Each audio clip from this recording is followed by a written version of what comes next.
So on this demonstration, we're going to now show you the OR gate.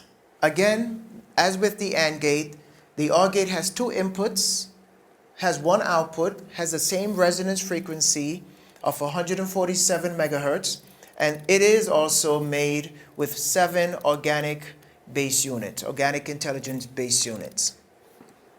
So I'm going to disconnect. Let's turn everything off here. I'm going to disconnect the AND gate from the oscilloscope as well as from the function generator.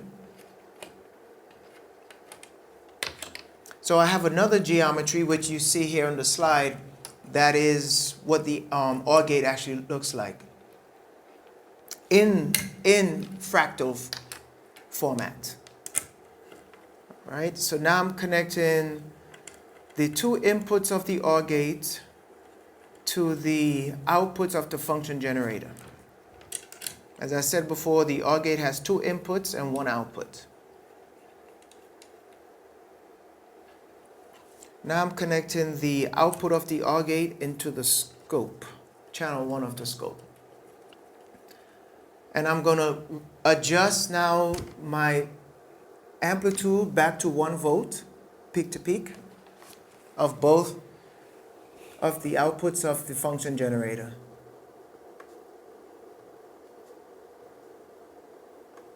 And then I'm going to adjust the voltage per division on the scope back to, let's say 200 millivolts peak to peak. All right, so the truth table of the AND gate, as we all know, if you have any one of those inputs that is high, you should get a high on the output. And of course, if both inputs are low, you get a low on the output. So let's get to it. All right, so now I'm going to do case 0. Well, case 0, actually case number 1 is already set, which is basically saying that both inputs are turned off. So we have both inputs turned off and you have 0 on the output. That's expected for an OR gate. So the next case is where we have input B is high and input A is low. So input B, we will turn that one on the function generator. And instantly, as you can see, the output on the scope is 1 volt peak to peak. So that covers the case where the first input is 0 and the second input is logical 1. Then you should get a logical 1 on the output. And indeed, that is what we have. Input 0 or input A is 0. Input B is 147 megahertz at 1 volt peak to peak, which is a logic 1. And on the output, we get 1 volt peak to peak with 147.06 megahertz. So that satisfies case number 2 of the OR gate. Case number 3 of the OR gate says that the input A should be on and input B should be off. So, which is what I just did. And now as you can see in the output, we have 1 volt peak to peak with 147 megs on the output, which is again a logical 1. So that also satisfies case number 3 of the OR gate. And for the last case requires that both inputs should be a logical 1. In this case, both inputs should be 147 megahertz at 1 volt peak to peak. So now I'm going to turn on channel 2 on the function generator, which I just did. And I'm going to press the phase align button, which I just did. And now you see the output is 1 volt peak to peak at 147.06 megahertz of the OR gate. So as you can see, this satisfies all of the necessary requirements of an OR gate. The OR gate should have one output should be low, which is in the case where both inputs A and inputs B are 0. And the rest of the output should be logical 1, which is the case that we have. Now, on the experiment with the AND gate, I played around with the amplitude of the input signal. I went down from 1 volt peak to peak to 500 millivolts peak to peak to 250 millivolts peak to peak. So now I'm just going to go straight to 200 millivolts peak to peak. Actually, let's just do 100 millivolts peak to peak. I don't know what's going to happen. Well, let's see. Okay. So now I'm going to do 100 millivolts peak to peak as the amplitude of the signal itself. So I'm going to go to amplitude, and then I'm going to do 100 millivolts peak to peak. I like surprises. And I'll do 100 millivolts peak to peak on this one. And now I'm going to change the scope so I can see the signal. I'm going to change the voltage per division to, let's call it 20 millivolts peak to peak.